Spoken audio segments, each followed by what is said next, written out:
Bismillahirrahmanirrahim. Baik, masih melanjutkan kajian yang tersisa. Di antara amalan-amalan yang bisa merubah kehidupan kita, tadi saya sudah sebutkan 5 perkara. Pertama, jaga sholat. Yang kedua, jaga untuk terus lisan kita bersolawat. Yang ketiga, lakukan istighfar terus-terusan. Kemudian yang keempat, jangan tinggalkan sholat duha. Dan yang kelima, sampai di sini tadi, kalau bisa, lakukan sholat malam.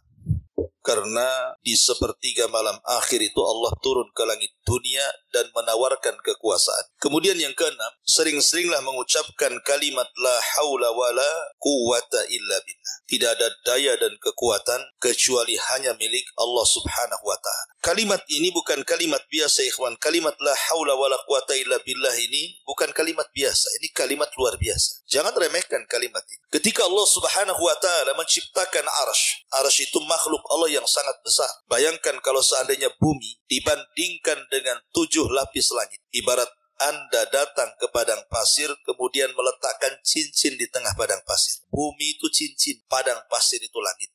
Kalau seandainya kita gabungkan antara bumi dan langit itu, kemudian kita bandingkan besarnya dengan kursi Allah, tempat berpijak kedua kaki Allah, kursi Allah, maka sama kita letakkan cincin di tengah padang pasir.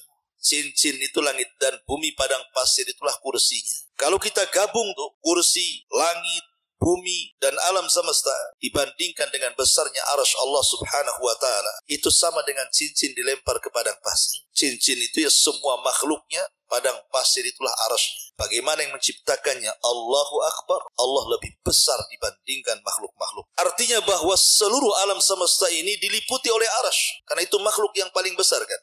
Dan itulah makhluk yang pertama kali Allah ciptakan. Lah ketika Allah Subhanahu wa ta'ala menciptakan arsy, setelah itu Allah menciptakan apa lagi?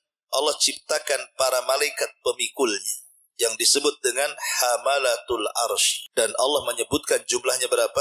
8. Pemikul arsy itu 8 malaikat. Lah satu hari Nabi SAW diizinkan Allah Subhanahu wa ta'ala untuk mensifati malaikat pemikul arsy. Apa kata Rasulullah? Besarnya malaikat pemikul arsy itu, kakinya, kaki malaikat itu menjulang ke bawah sampai ke dasar bumi. Kemudian badannya menjulang ke atas sampai melintasi langit pertama, kedua, ketiga, sampai keempat, sampai ke kursi, sampai ke sidratil muntaha, sampai ke sorga. Baru setelah sorga, kedua tanduknya memikul arsy Allah Subhanahu wa ta'ala. Kalau bukan Nabi yang menceritakan dan hadisnya sahih, tentu kita tidak akan percaya. Menghayal saja, masa ada makhluk seperti itu, kakinya di dasar bumi, kemudian badannya menjulang sampai kedua tanduknya memikul arsy, kan kayak hayal, menghayal kan begitu. Tapi masalahnya hadisnya sahih yang menceritakan Nabi, sami'na wa ata'na, dan itu jumlahnya 8 malaikat. Lah malaikat-malaikat ini saat diciptakan, kemudian Allah Subhanahu wa ta'ala katakan tugas kalian pikul arsy. Ketika malaikat pemikul arsy ini melihat arsy, kayaknya tak sangka, macam mana saya akan pikul arsy sampai kiamat dibangkitkan? Arsy sebesar itu. Maka malaikat pemikul arsy ini meminta uzur.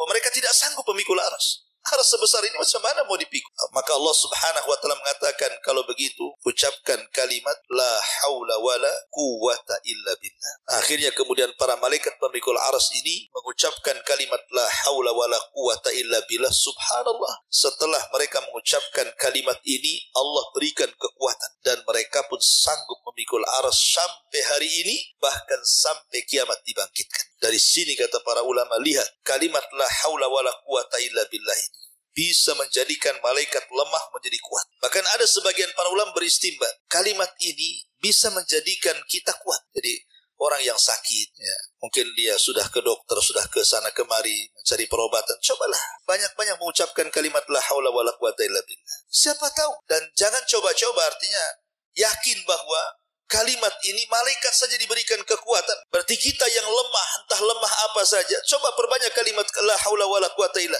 Mudah-mudahan dengan kalimat ini mendatangkan kekuatan bagi kita. Bagi yang kita yang terpuruk ekonominya, susah bangkit, perbanyak la haula wala quwata illa billah. Karena tidak ada daya dan kekuatan kecuali milik Allah kan. Bagi yang terpuruk kesehatannya, bagi yang terpuruk ekonominya, bagi banyak masalah gitu ya, coba perbanyak kalimat ini. Terus ya. Insyaallah biidznillah. Karena Nabi SAW pernah mengatakan dalam sebuah hadis yang sahih. Apa kata Nabi sallallahu alaihi wasallam? Kata Nabi sallallahu alaihi wasallam, "Ala adulluka ala kanzin min kunuzil jannah." Maukah aku tunjukkan kepada kalian dari simpanan-simpanan surga? Maka sahabat mengatakan, tentu wahai Rasul. Maka Rasul mengatakan, katakan la haula wala quwwata illa billah. Tidak ada daya dan kekuatan kecuali milik Allah. Itulah kanzun min kunuzil jannah. Itulah simpanan di simpanan surga. Karena orang yang mengucapkan kalimat ini, setan aja nggak akan sanggup melawan kita. Apa kata Rasul ketika menganjurkan kita untuk membaca kalimat ini setiap kita keluar rumah? Dalam sebuah hadis dari Anas bin Malik radhiyallahu an, kata Nabi sallallahu alaihi wasallam, "Idza kharaja min baitihi," apabila seseorang keluar dari rumahnya, faqala, dan dia mengatakan, "Bismillahi tawakkaltu 'ala Allah. La haula wa la quwwata illa billah." Bismillah, dengan menyebut nama Allah, aku tawakal kepada Allah dan tidak ada daya dan kekuatan kecuali milik Allah. Apa kata Rasul? Orang seperti ini, kufita wa hudita wa wufita. Engkau akan dicukupi, engkau akan diberikan petunjuk, engkau akan dijaga satu hari ini. Kemudian setan yang hendak mengganggunya tiba-tiba menyingkir. Kemudian teman-teman setan mengatakan, kenapa kau tidak ganggu dia? Maka setan yang akan mengganggunya mengatakan, kaifa laka birajulin qad kufiya wa hudiya wa ufiya. Celaka engkau, macam mana aku akan ganggu orang itu? Sementara orang itu sudah dicukupi Allah, sudah diberikan hidayah oleh Allah, sudah dijaga Allah, aku tidak bisa mengganggunya. Makanya kalau kita membaca la haula wala quwata illa billah dari rumah pagi-pagi ini, antum keluar rumah, entah kerja, entah ke pasar, entah ke kebun, entah kemana, terserahlah. Katakan bismillahi tawakkaltu ala Allah, la haula wala quwata illa billah. Maka selama satu hari itu tidak akan ada setan yang datang ke kita. Tidak ada orang hasad yang hasad kepada kita. Tidak ada orang dengki yang dengki kepada kita. Tidak ada orang yang menghantar sihir yang hendak menyihir kita. Tidak ada setan yang hendak mengganggu kita. Lah ini kan kekuatan luar biasa. Berarti satu hari itu kita dicukupi oleh Allah, dijaga oleh Allah, bahkan diberikan petunjuk oleh Allah Azza wa Jalla. Tuh terkadang kalimat-kalimat seperti ini, ikhwan, kalau orang tahu makna dan paham, kan enak, kita amalkan. Ma'asyiral muslimin yang dimuliakan Allah Azza wa Jalla. Karena ini salah satu solusi hidup masalahnya. Kalau kita banyak masalah, penyakit dan lain sebagainya, maka perbanyaklah haula wala quwata illa billah. Antum kasih ijazah lah bahasanya. Kalau ada saudara sakit gitu ya, bisiki saja, perbanyak kalimat la haula wala quwata illa billah, insyaallah sembuh. Tahu-tahu besoknya mati, ya sudah takdirnya. Gimana udah takdir Allah kan? Kita ini ngasih sebab saja kan itu ya. Ma'asyiral muslimin yang dimuliakan Allah Subhanahu wa taala. Kemudian yang nomor 7, perbanyak kalimat tasbih. Subhanallah, subhanallah, tasbih ya. Disebutkan dalam hadis Nabi sallallahu alaihi wasallam, "Man qala subhanallah wa bihamdihi fi yaumin mi'ata marratin quttat khatayahu wa in kana misla zabadil bahri." Barang siapa yang mengucapkan subhanallah wa bihamdihi, subhanallah wa bihamdihi berapa kali? 100 kali dalam satu hari, maka Allah akan hapuskan dosanya walaupun jumlah dosanya sebanyak buih yang ada di lautan. Subhanallah. Siapa yang bisa menghitung buih di lautan? Tidak ada yang bisa. Seandainya kita punya dosa lo sebanyak itu, dengan mengucapkan subhanallah bihamdi 100 kali dalam sehari, Allah hapuskan dosa-dosa kita. Tentu yang dimaksud di sini dosa kecil. Kalau dosa besar kan tidak bisa digempur dengan tasbih, hanya bisa digempur dengan taubatan nasuha. Tetapi ikhwatu fiddin muliakan Allah Azza wa Jalla, kalimat subhanallah itu kan kalimat ringan kan? Semua orang bisa mengucapkan. Bahkan Rasul yang mengatakan kalimat ini kalimat ringan. Apa kata Rasul? Kalimatani khafifatan ala lisan sakilatani fil mizani habibatani ala rahmani subhanallah wa bihamdihi subhanallahil azim. Kata Rasul, dua kalimat ringan di lisan, berat dalam timbangan, dicintai Ar-Rahman, subhanallah wa bihamdihi subhanallahil azim. Lihat, memberatkan timbangan. Ada seorang syekh bercerita, jadi ada seorang kakek, udah usia ya, mungkin 80-90 tahun itu usianya. Orang awam, tapi suka ke masjid kakek ini. Entah apa yang mengilhami hatinya, tiba-tiba habis sholat wajib, entah sholat asar atau sholat maghrib gitu. Tiba-tiba dia mendekat ke imam sholat. Imam ini pun kaget karena tidak pernah ada jamaah yang datang bertanya. Kata Pak Imam, ada apa kek? Kata kakek ini begini, Pak Imam saya ingin tanya. Saya kan sudah tua, kasihlah amalan untuk saya. Supaya dengan amalan itu aku bisa mendawamkannya. Dan aku bisa ajak orang lain untuk mengamalkannya. Diamlah sang imam ini. Tapi akhirnya imam ini ingat hadis ini. Kata imam ini gini kek, saya ingat hadis Nabi. kalimatani khafifatani ala lisani thaqilatani fil mizani habibatani ala rahmani subhanallah wa bihamdihi subhanallahil azim. Baca ya, kata Rasul 2 kalimat ringan di lisan tapi berat loh dalam timbangan, dicintai Allah lagi. Ucapkan subhanallah wa bihamdihi subhanallahil azim. Dihafal sama kakek, keluar dari masjidnya. Setiap ketemu orang di jalan di-stop sama dia. Sini. Nabi bersabda 2 kalimat ringan di lisan, berat dalam timbangan, dicintai Ar-Rahman. Katakan subhanallah wa bihamdihi subhanallah. Setiap ketemu orang dia ngomong begitu. Masuk pasar, teriak di pasar, hei orang pasar, 2 kalimat ringan di lisan, dicintai Ar-Rahman, berat dalam timbangan, katakan subhanallah wa bihamdihi subhanallah. Pokoknya semuanya keluarganya dikumpulkan. Subhanallah. Coba bayangkan, satu hari kakek ini koma, sakit, udah tua. Sampai 1 pekan dia nggak sadar-sadar. Ketika sadar keluarganya senang, dipegangnya tangan kakek ini. Mulailah kakek ini berkata kepada keluarganya, aina dokter, mana dokter, dipanggil dok, dipegang tangan dokter. Dok, Nabi bersabda 2 kalimat ringan di lisan, berat dalam timbangan, dicintai Ar-Rahman. Jangan lupa dok, subhanallah wa bihamdihi subhanallahil azim. Habis itu dia mati. Kakek ini mati dalam ucapan subhanallah wa bihamdihi subhanallahil azim. Apa enggak berat timbangannya orang? Coba antum kayak gitu ketemu orang, sini kan mantap betul. Itu dakwah. Jadi kalimat tasbih ini bukan sembarang, ini memberatkan timbangan luar biasa. Makanya Nabi SAW mengatakan subhanallah walhamdulillah tamla'an atau tamla'u ma bainas sama'i wal ardi. Ucapan subhanallah walhamdulillah ini bisa memenuhi antara langit dan bumi. Pahala yang kita akan dapat itu luar biasa besar. Dan ini bisa menenangkan hati, karena tasbih itu artinya kita sedang mensucikan Allah dari sifat-sifat yang tercela dan juga dari hal-hal yang bisa menjadikan cacat dan aib bagi Allah Azza wa Jalla. Artinya tasbih itu kita sedang mengagungkan dan mensucikan Allah. Ini kalimat maka gunakan kalimat ini untuk zikir kita. Umpamanya pas kita naik motor atau naik mobil gitu kan disunahkan kalau turun subhanallah, kalau naik Allah Akbar, kan begitu. Kita naik mobil nih, turun subhan, naik Allah. Itu kata Nabi. Supaya di jalan itu kalau penuh takdirkan kecelakaan, ya kita tidak tahu. Namanya orang hidup di jalan, kadang ditabrak, kadang nabrak. Sudah hati-hati pun tetap jadi tabrak. Susah hidup di jalan ini. Kendaraan sudah lengkap, rem bagus, orang pula tak masalah dengan kita. Dia pula nabrak kita. Tapi kalau setiap jalan kita berzikir seperti itu kan, kalau Allah takdirkan mati di jalan pun insya Allah husnul khotimah lah, lagi zikir. Tapi jangan ditabrak-tabrakan. Dan jangan nabrakan diri pula kan. Itu bunuh diri. Ini kalau pun terjadi seperti itu. Tapi kan lisan kita berzikir. Baca tasbih dan takbir. Kemudian yang nomor 8. Di antara amalan-amalan yang bisa merubah hidup kita juga adalah qiraatul Quran. Baca Al-Quran. Saya itu punya kawan itu di pulau. Dia cerita, dulu usaha saya di pasar itu sulit kali itu. Naik, apalagi mau buka cabang itu. Yang ada aja susah berkembang. Tapi semenjak setiap pagi sebelum kerja itu saya baca Quran. Allah mudahkan usaha saya. Ini mereka orang awam yang ngomong gini. Bukan orang haji, orang awam yang ngomong gini sama anak. Artinya ya saya percaya saja. Karena Al-Quran itu memang berkah. Diturunkan oleh Allah untuk keberkahan kan. Dan Al-Quran sendiri adalah syifa bagi obat. Betapa banyak orang-orang yang kemudian membaca Al-Quran ketika dia sudah masuk rumah sakit sana sini. Tidak sanggup dokter mengobatinya. Akhirnya dia tawasul dengan Al-Quran. Akhirnya sembuh. Banyak kok yang seperti itu. Karena Al-Quran itu huda wa rahmah. Bahkan wa syifa. Dia obat kan. Makanya kata Abdullah ibn Mas'ud radhiyallahu an, kalau hatimu mati, berarti carilah di 3 tempat. Pertama, inda sama'il Quran. Ketika mendengar Quran. Kalau tidak ada getar-getar ketika mendengar Quran, matilah hati kita. Tapi kalau musik yang didengar, wow, bergetar hati kita. Bisa berlinang air mata. Kenapa? Musiknya sedih. Persis kehidupan saya dari kecil sampai besar katanya. Ada pula, coba ya kan. Instrumennya membuat sedih saya. Bisa dia dengar musik meneteskan air mata. Bisa dengan musik dia jingkrak-jingkrak. Bisa dengan musik dia ketawa-ketawa.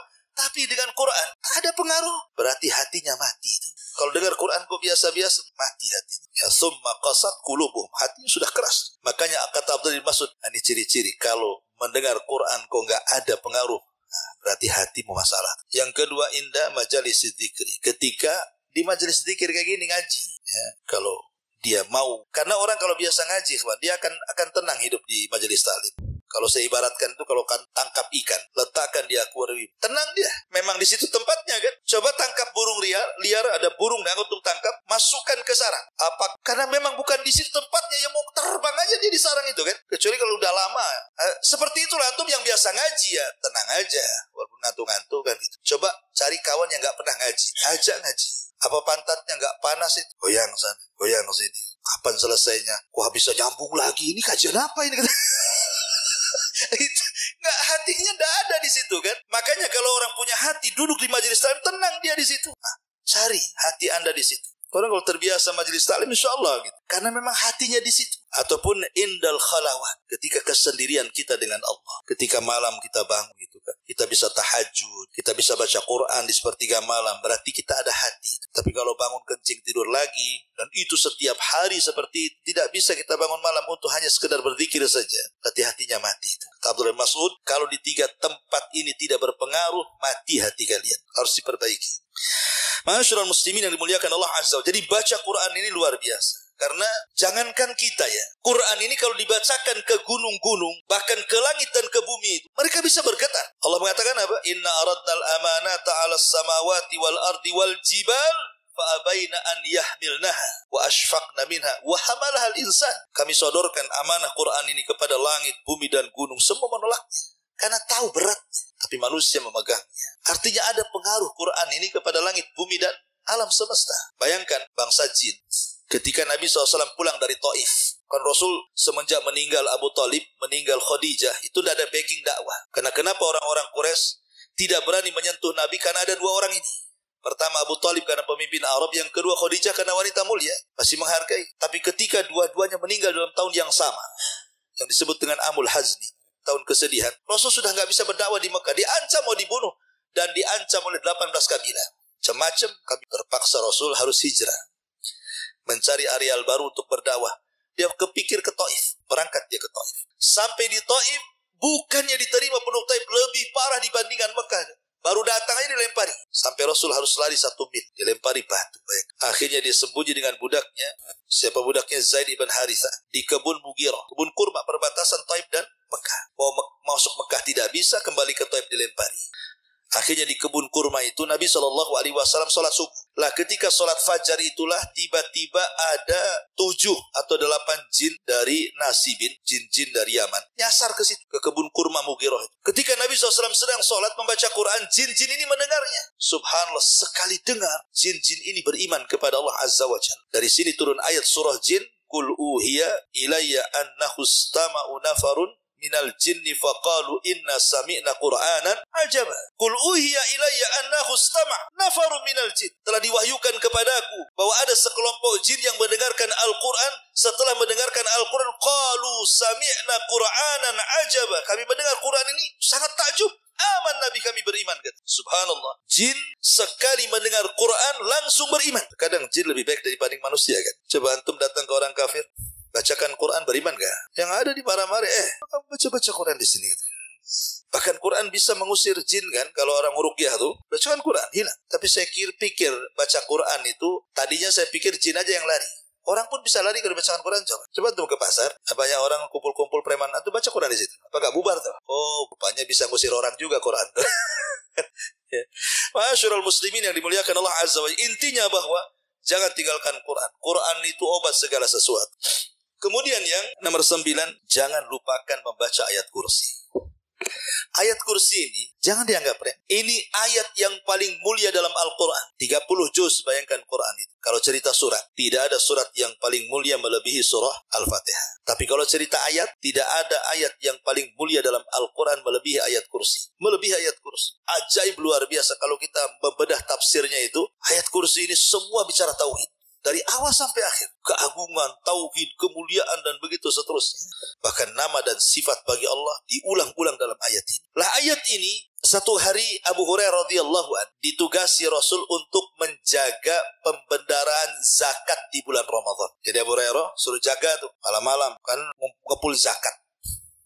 Zakat fitrah, zakat mal, pokoknya zakat lah bulan Ramadan kan. Lah Abu Hurairah itu jaga tuh pembendaharaan zakatnya, gudangnya. Tiba-tiba ada mencuri beras, mencuri gandum atau kurma lah pokoknya kan. Tidak banyak, dikejar sama Abu Hurairah. pencuri ini, ketangkap pula. Tiba-tiba kata pencuri ini, ya Abu Hurairah, aku dengar engkau ini baik, suka bagi-bagi zakat, kau dipercaya Nabi, tolonglah bebaskan aku. Aku kan belum dapat jatah, keluarga lapar, aku juga lapar, aku di orang susah, keluarga orang susah.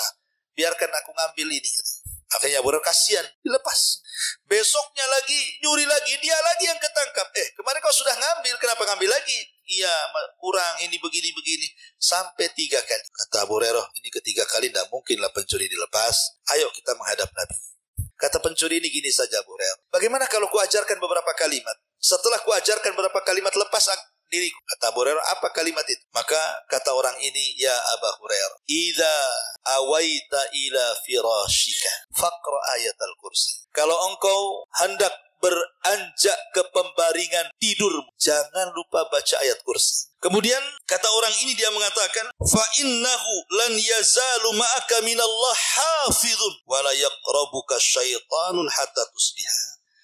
Kalau engkau baca ayat kursi ini, kemudian kau tidur, maka selama tidurmu Allah jaga. Gak ada yang berani mendekati. Tidak setan, tidak binatang, tidak ada yang berani mendekati. Dan engkau tidak akan diganggu setan sampai subuh. Akhirnya orang ini pergi, dilepas oleh Abu Hurairah. Esok harinya dia bercerita kepada Nabi. Rupanya Nabi sudah tahu. Nah itulah wahyu. Abu Hurairah, semalam kau tangkap pencuri, kenapa kau lepas? Katanya. Loh, Nabi tahu. Kata Abu Hurairah, iya wahai Rasul. Masalahnya dia ngajarkan ayat kursi. Kalau saya baca sebelum tidur, saya akan dijaga Allah. Setan tidak akan dekat-dekat. Kata Rasul Abu Hurairah, yang ngajari semalam kamu itu kamu tahu nggak siapa? Kata Abu Hurairah, tidak tahu. Itu setan katanya. Setan jadi pencuri. Kagetlah Abu Hurairah. Macam mana kok bisa setan? Dan macam mana setan mengajarkan ayat kursi pula? Itu kan mengajarkan kelemahan namanya. Mengajarkan kelemahan dirinya kan itu ya. Bahwa dia lemah dengan ayat itu. Kata Nabi SAW, sadaqaka wa huwa kadzub. Khusus masalah ini, si setan benar. Tapi dia itu pendusta. Yang lain jangan kau benarkan ya. Yang ini kau benarkan boleh katanya. Bayangkan. Setan yang ngajari Abu Hurairah, kalau baca ayat kursi kita akan terjaga dari semuanya. Baca ayat kursi. Kadang-kadang aneh, kita ini mungkin antum baru pindah rumah atau apa gitu kan, orang-orang awam. Kadang-kadang rumahnya angker. Menurut dia mungkin angker. Aneh-aneh pula datangkan orang usir jin. Dulu ada di TV itu acara apa tuh? Uka-uka tuh apa tuh? Yang tukang nangkap-nangkap jin masukkan ke botol kecap tuh. Kan ada tuh keserban-serban kan. Cemana dia nangkapnya, cemana masukannya. Jin itu berdasarkan Quran, innahu yarab wa kabiluhu min haitsu la tarawun. Mereka dan kabilahnya melihat kita, kita yang tak melihat mereka. Itu nas Quran. Innahum yaraka wa qabiluhu min haitsu la tarawun. Mereka dan kabilahnya melihat kita, kita tak melihat mereka. Itu nas Quran. Mereka yang lihat, kita yang tidak lihat. Tapi keadilan Allah nanti di akhirat dibalik. Kita yang melihat mereka, mereka tidak melihat kita. Terus adil lah kan. Tapi di dunia mereka melihat kita, kita tidak melihat mereka. Macam mana Allah mengatakan kita tidak melihat mereka? Bisa pula kita tangkap mereka. Macam mana caranya? Ya. Kita bisa nangkap makhluk yang tidak bisa dilihat. Nabi saja kalau bukan karena Jibril ngasih tahu di situ ada jin, Rasul tidak mungkin datang ke situ. Jibril yang kasih tahu, wahai Muhammad, sekelompok jin sudah nunggu di tempat ini. Kau ditunggu di sana, ngisi ceramah di sana. Maka Rasul ke situ karena Jibril yang kasih tahu. Tiba-tiba antum ceramah di tengah kebun. Innalhamdulillah namadu. Apain antum? Lagi ceramah sama jin. Mana bisa? Ya. Apalagi nangkap-nangkap jin kemudian masuk ke botol ini. Coba. Botol mineral. Toto lubang pula kecil. Keluar dari situ. Ini kan sandiwara, sinetron. Tidak ada yang bisa seperti itu. Itu yang bisa hanya orang-orang yang pandai acting saja. Bukan nangkap jin, itu sedang acting orang itu. Nggak bisa. Apa dia tahu jumlah jin di rumah berapa? Sekarang kalau begitu tangkaplah itu jin-jin yang di kamar mandi yang al-khobais dan khobis itu. Kita berlindung, Allahumma inni a'udzuka minal khobsi wal khobais. Tangkap tuh. Bisa nggak? Nangkap jin laki-laki dan perempuan yang ada di kamar mandi. Jadi kalau yang masuk laki-laki yang goda, perempuan. Kalau yang masuk perempuan yang goda, laki-laki. Yang masuk LGBT. Ya, jinnya LGBT juga lah kan. Artinya bahwa orang-orang ini sedang menghayal sebenarnya. Dan orang lain tertipu pula. Sebenarnya kalau kita mengikuti kepada sunnah Nabi, sangat ringan. Kalau takut baca ayat kursi kan enak kan gitu ya. Coba simple Islam itu. Kalau kita kenal sunnah itu paling simple. Kita lewat nih. Kok agak bulu kuduk rinding-rinding kan gitu ya. Apa kata Rasul? Bacalah. A'udzu bikalimatillahi tammati min syarri ma khalaq. Selesai. Ada yang lebih pendek. Kepanjangan itu Ustaz. Ada nggak yang lebih pendek? Ada kata Rasulullah. Kata Rasulullah, kalau kita lewat di sebuah tempat yang menakutkan, kul bismillah wala tubali. Katakan bismillah dan jangan dipedulikan. Lewat saja. Bismillah, lewat. Jangan dipedulikan. Ini enggak, lewat dipedulikan. Kenapa ya goyang-goyang ya? Nah, itu namanya dipedulikan namanya kan. Kenapa kok itu ada ini ya? Nah, itu jangan, kata Rasul, jangan dipedulikan. Ibu-ibu ini kalau di rumah kan, umpamanya lampu pula mati, hujan pula deras, rumah pula pinggir kuburan, anjing tetangga pula gonggong, pas Jumat Kliwon pula, aduh udah stres makanya. Mau ke kamar mandi, mau kencing, takut, karena mungkin kurang, gak belajar akidah. Kata Rasulullah, kalau takut ke kamar mandi, ucapkan bismillah, bismillah. Masuk kamar mandi, kencing cepat, keluar, masuk ke kamar lagi. Begitu caranya. Dan jangan dipedulikan. Karena setan itu dia akan masuk dalam setiap media yang ada untuk menakut-nakuti kita. Terkadang dia masuk ke gorden, goyang-goyang gordennya. Terkadang masuk ke angin, suara seng pula, ya, bunyi. Terkadang masuk ke bayangan, pohon pula bergoyang-goyang. Itu memang sengaja mereka yang masuk ke situ. Karena setan itu tidak bisa mukul langsung. Dia hanya ngasih was-was. Dia menakut-nakuti dari jauh saja. Dibuatnya bayangan, dibuatnya angin, dibuatnya ini. Kadang goyang-goyang, rupanya ada kucingnya di balik itu. Karena takutnya disangka setan. Makanya Rasul mengatakan bismillah wala tubali. Katakan bismillah, jangan pedulikan. Dan jangan bicara. Ngapain pula kemudian di dapur ibu-ibu? Itu siapa itu di luar, saya di dalam? Ngapain pula? Biarkan saja. Akhirnya kemudian tengok YouTube. Macam mana cara ngusir setan. Pokoknya dikasih bawang ini, bawang itu. Macam-macam bawang dikeluarkan. Ini kan jadi dunianya kelenik nantinya. Islam itu simple. Bismillah, selesai. Baca ayat kursi, selesai. Baca muawwidhataini, selesai. Apa lagi? Makanya kalau orang ikut sunnah itu paling enteng, itu paling enak. Hadapi apa saja ada solusi. Ma'asyiral muslimin yang dimuliakan Allah Azza wa Jalla, maka ayat kursi ini sebagai solusi juga bagi kehidupan kita. Kalau takut, baca ayat kursi. Kemudian yang nomor 10, ini amalan lakukan. Ini demi kebaikan saya, Anda atau siapa. Amalan, 3 amalan selepas bangun tidur. Ini keajaibannya luar biasa. Nabi SAW mengatakan dalam sebuah hadis, Ya'kidu syaitanu ala qafiyati ra'si ahadikum idha huwana salasa uqad alaika laylun tawilun farqud. Kata Nabi SAW, setiap kita tidur, saya, Anda, siapa, pasti didatangi setan. Untuk apa setan datang ke kita? Mengikat tengkuk kita 3 ikatan. Dan di sini ada dalil bahwa setan itu tidak akan mampu menguasai ubun-ubun. Setan itu hanya bisa menguasai tengkuk. Dalam dunia barat, kalau cerita otak, ada otak kanan, ada otak kiri. Ini menurut orang barat. Tapi menurut Al-Quran, otak itu cuma 2. Otak depan dan otak belakang. Otak depan disebut ubun-ubun, nasiyah. Dan otak belakang disebut qafiyah. Setan tidak bisa menguasai ubun-ubun manusia. Setan itu hanya bisa menguasai otak belakang disebut dengan qafiyah atau bahasa kita tengkuk. Di sinilah setan akan menguasai kita dengan cara apa? Diikat 3 ikatan setiap tidur kita. Dan setiap kemudian setan mengikat itu, maka setan akan membacakan mantra. Mantranya apa? Lailun tawilun farqud. Tidur malam masih panjang. Itu mantranya. Padahal sudah dekat-dekat subuh. Ya. Diikat lagi. Udah azan subuh tuh. Kasih mantra lagi. Tidurlah. Malam masih panjang. Padahal dari jam 6. Ya. Diikat lagi. Nah, itu juga mantranya. Mantranya sederhana. Tidur. Itu saja mantranya setan. Ya tidur dia. Tahu-tahu udah matahari sudah terbit. Lihat bagaimana setan itu supaya kita keluar dari waktu yang sangat istimewa. Makanya kata Nabi SAW, kalau kita bangun di sepertiga malam, 1 jam sebelum subuh, apa yang harus kita lakukan? فَإِذَا اسْتَيْقَظَ فَذَكَرَ اللَّهِ. Kalau kita bangun, anggaplah jam 4 atau jam 3. Kemudian kita ingat Allah. Berzikir setelah bangun daripada tidur. Alhamdulillahilladzi ba'dam ahyana ba'dama amatana wa ilaihi nusyur. Hilang 1 ikatan.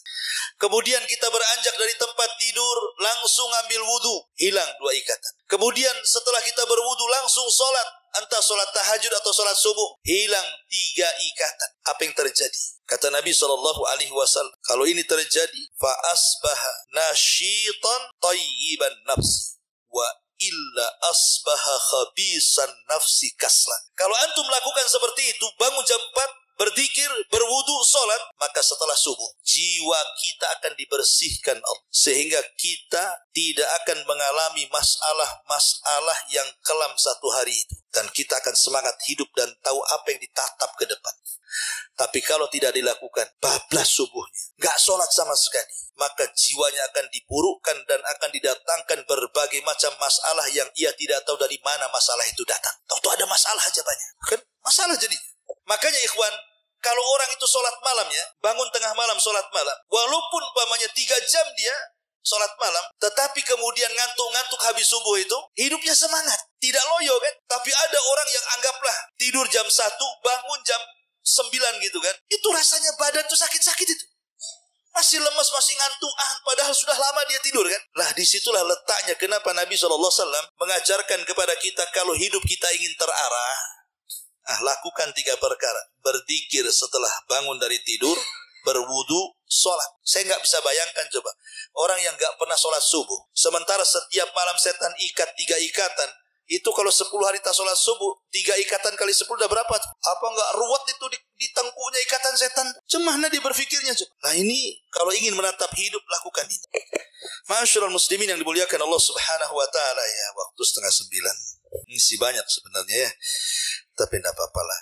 Ya, insyaallah kita kajian di lain kesempatan.